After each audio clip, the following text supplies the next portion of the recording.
This is the United States Energy Association Power Sector Podcast. I'm Herman K. Travish. I've covered the power sector since 2006, and I currently report for Utility Dive. In this episode of the podcast series on groups leading the emergence of 21st century power, we're going to talk with Southern Renewable Energy Association Executive Director Simon Mahan. He's going to describe the SREA's history, membership, and mission, some of its past accomplishments, and what he's learned in his ongoing work to bring affordable, reliable, clean electricity to the Southeast. Simon became the Southern Renewable Energy Association Executive Director in 2018 after almost 5 years as director under the Southern Alliance for Clean Energy. In his over 20-year career in clean energy policy and environmental advocacy, he's held leadership positions with Louisiana's bioelectric vehicles, the Southern Alliance for Clean Energy, the Acadiana Resource Conservation and Development Council, and other organizations. So, Simon, tell us, what is the Southern Renewable Energy Association, or SREA?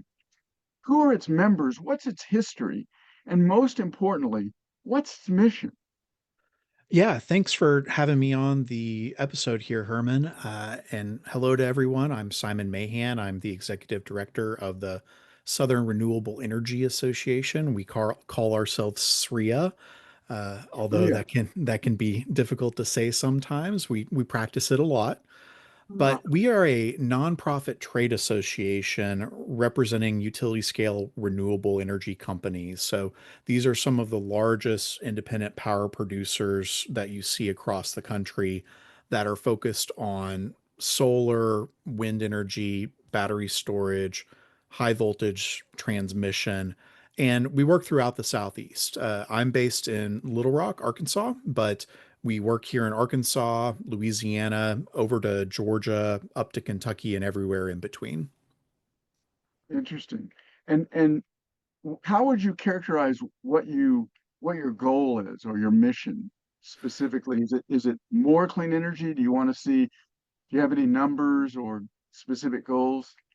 Yeah, broadly, our mission is to support the development of renewable energy in the South. Okay. We don't have any sort of limit on what that looks like. We think renewable energy has a lot of value in the Southeast, and we're trying to promote that sort of economic development in our region. So we work very closely with a lot of our decision makers, but also our members to ensure that our renewable energy resources are given a fair evaluation.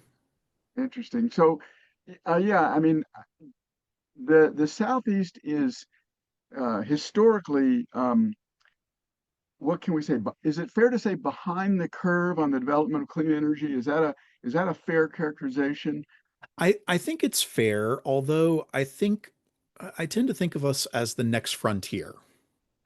Exactly. W- Absolutely. No question about it. You've got resources. That's absolutely right. We are able to learn from everyone else's mistakes and borrow the good and discard the bad. And so we are seeing just significant interest in growth, particularly in solar in the region.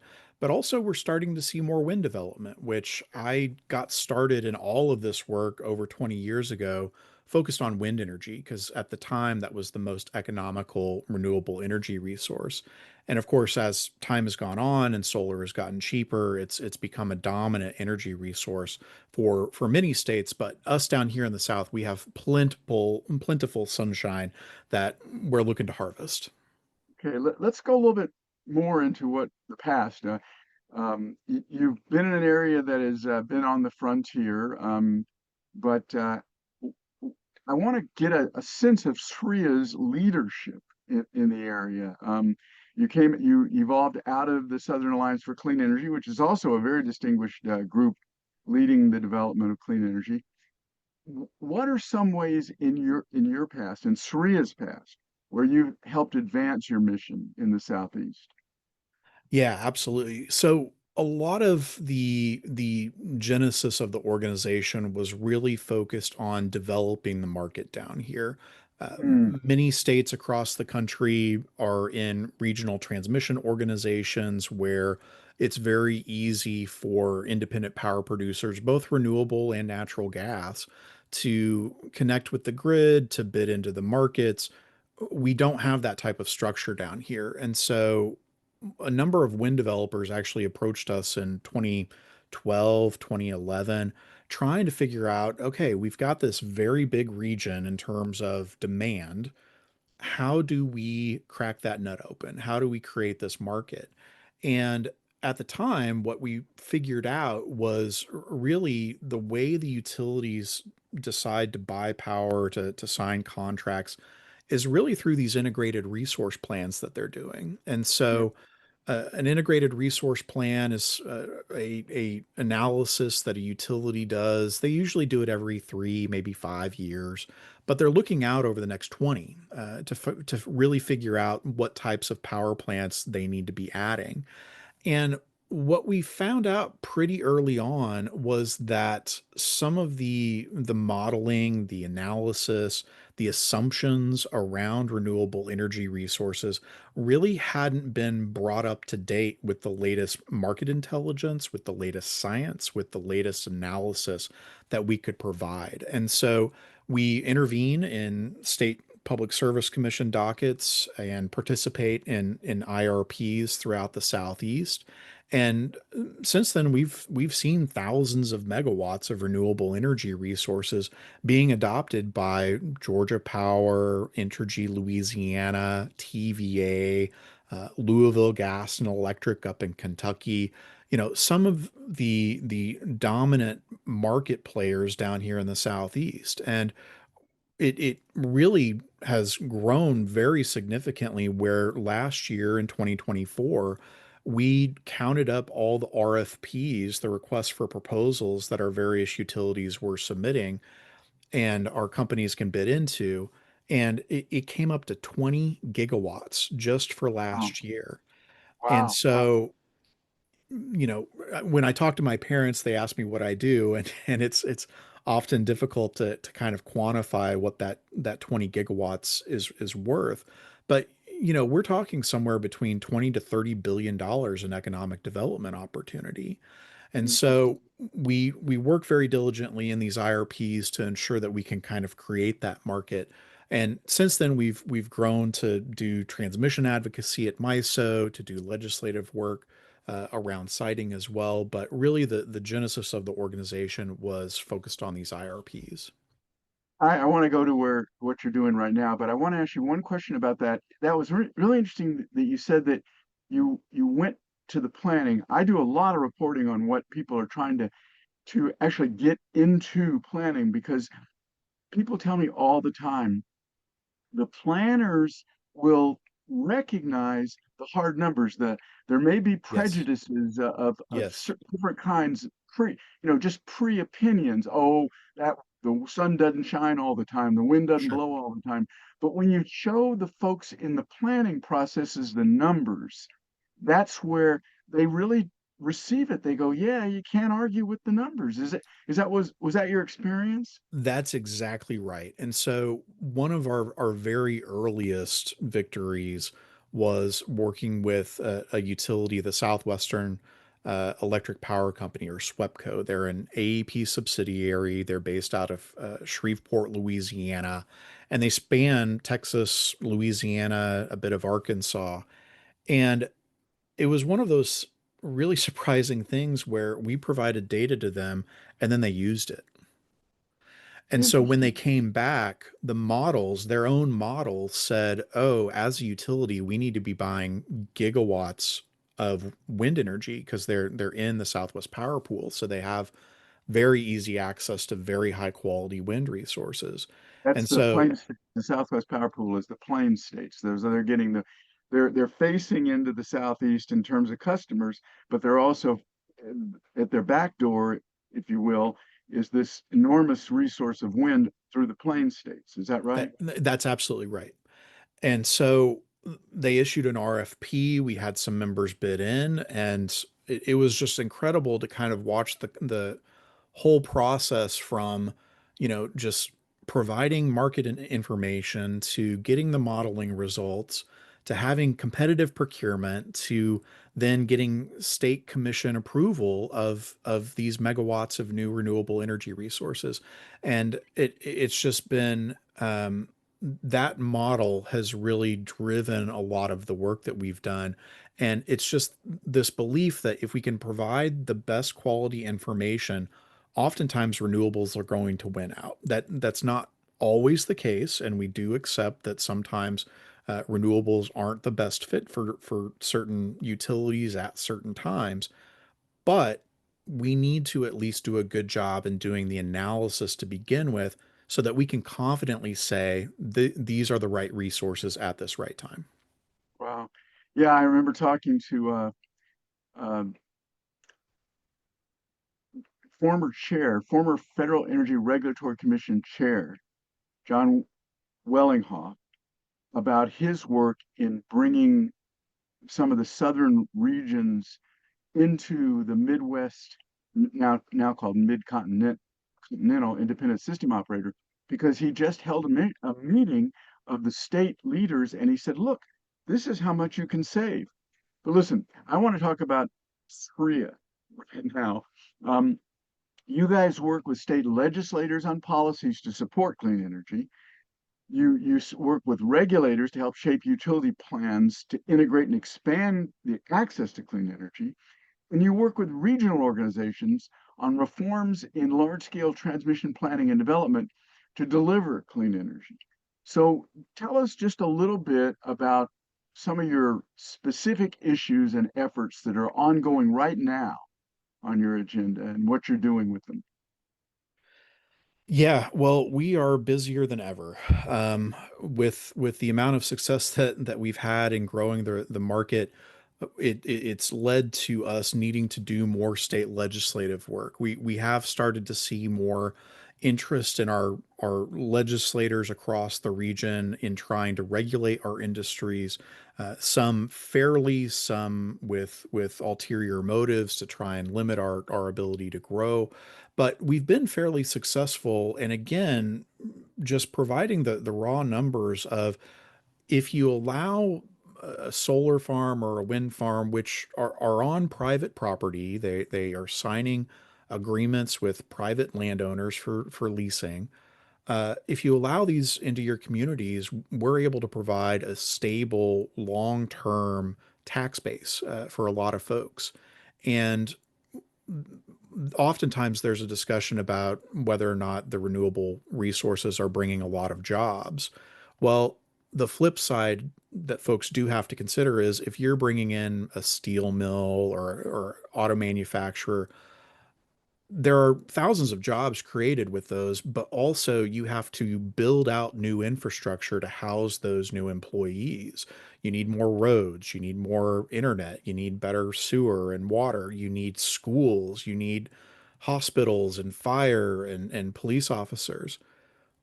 With a wind farm or a solar farm, you do not have to do that. And so these are tax benefits that we're able to provide at the county level, or the parish level if you're in Louisiana, where you are not having to reinvest that back into servicing those employees. You can take care of the people that you already have. And so in many of these regions of the Southeast, which is one of the poorest in the country, these resources and developments are really a lifeline for a lot of these communities, where otherwise they wouldn't ever see a $200 million, $300 million investment. So Hmm. it in providing these numbers with legislators, we can work with them to show them the value of the economic development, and try and answer any concerns that are associated with wind or solar or batteries. Uh, and this year we've fought off a number of bills that would have restricted or outright banned renewable energy resources in several of our states. But Ones. always kind of at the top of mind for us too is this transmission planning component. So we have kind of this, the near term focus on the state legislatures. We have a very busy time working for effectively 6 months while the legislatures are in business.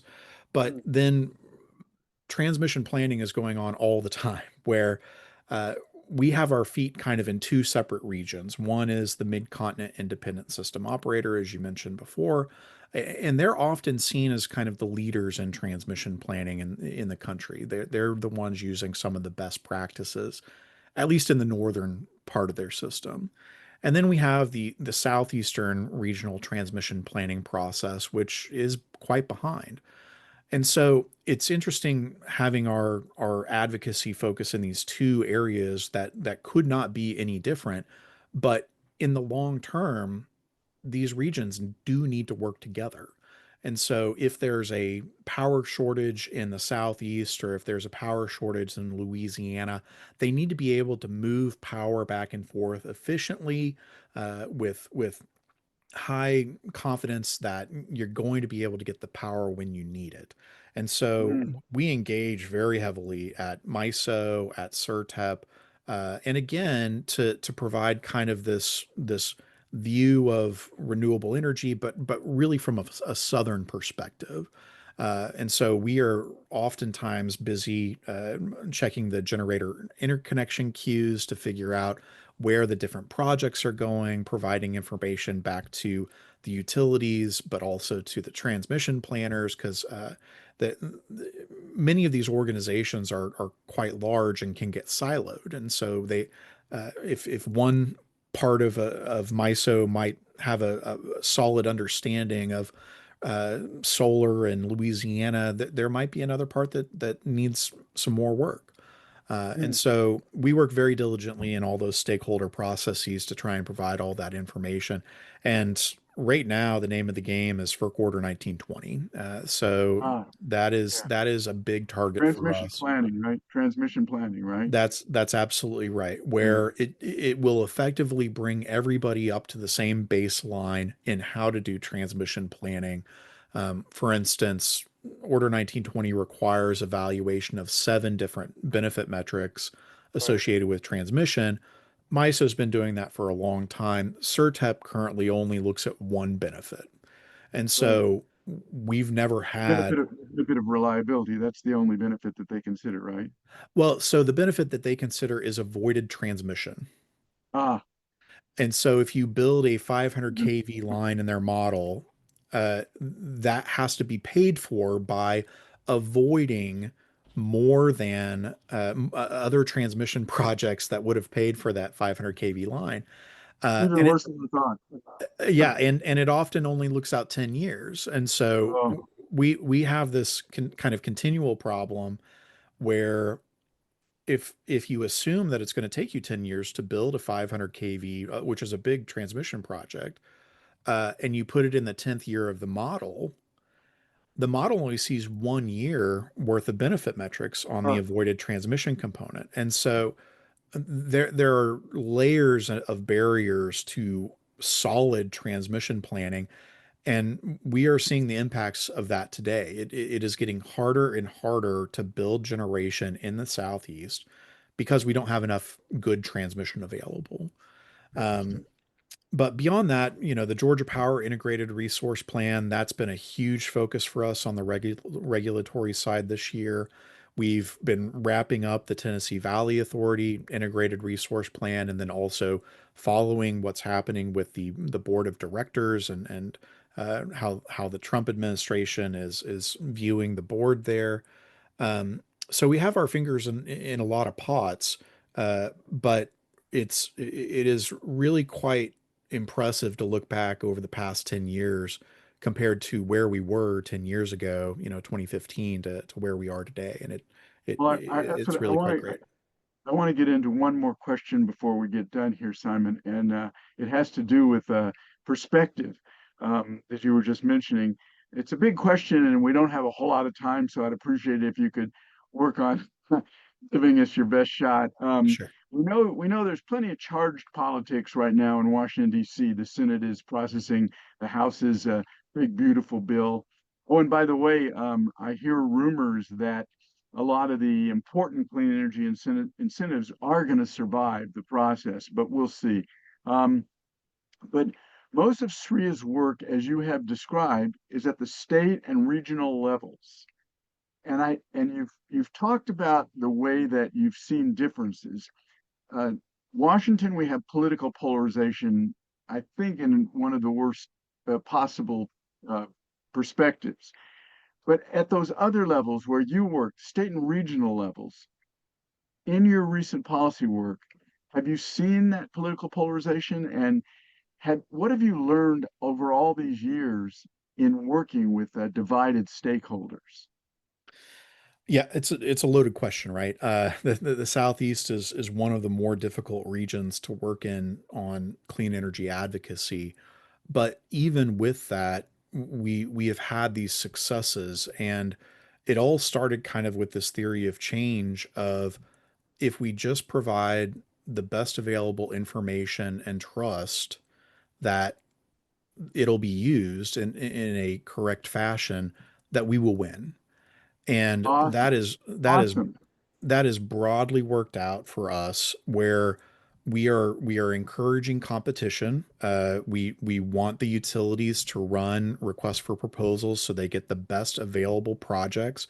And again, like I said previously, there are times where renewable energy resources are not the best mix.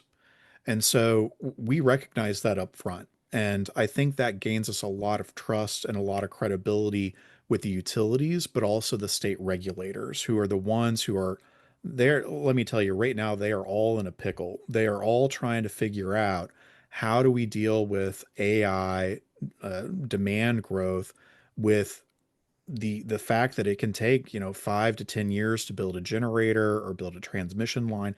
How do we move things quicker? And so we try to be as clear-eyed as possible and provide realistic solutions in the near term so that it benefits everyone. One of the worst things that could happen is we get a bad renewable energy project built and that poisons the well for everybody else.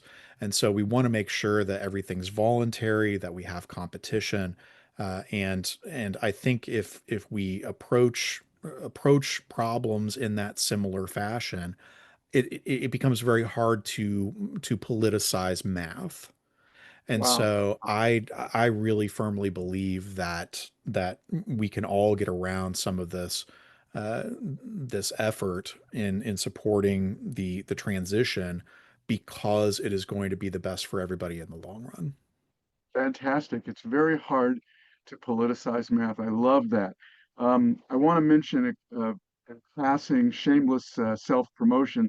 Today, we're recording on June 16, Bloom's Day, and Utility Dive just ran a story I did on how to streamline interconnection, the problem that everybody across the country, including Simon in the Southeast, is dealing with of getting more generation on the system, whether it's uh, renewables or another form of energy that's appropriate for that region.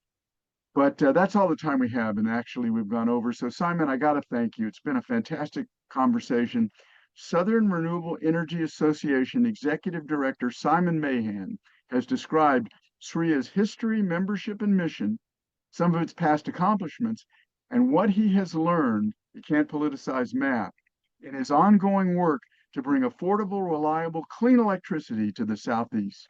I also want to thank our listeners for taking the time to check out the USEA Power Sector Podcast.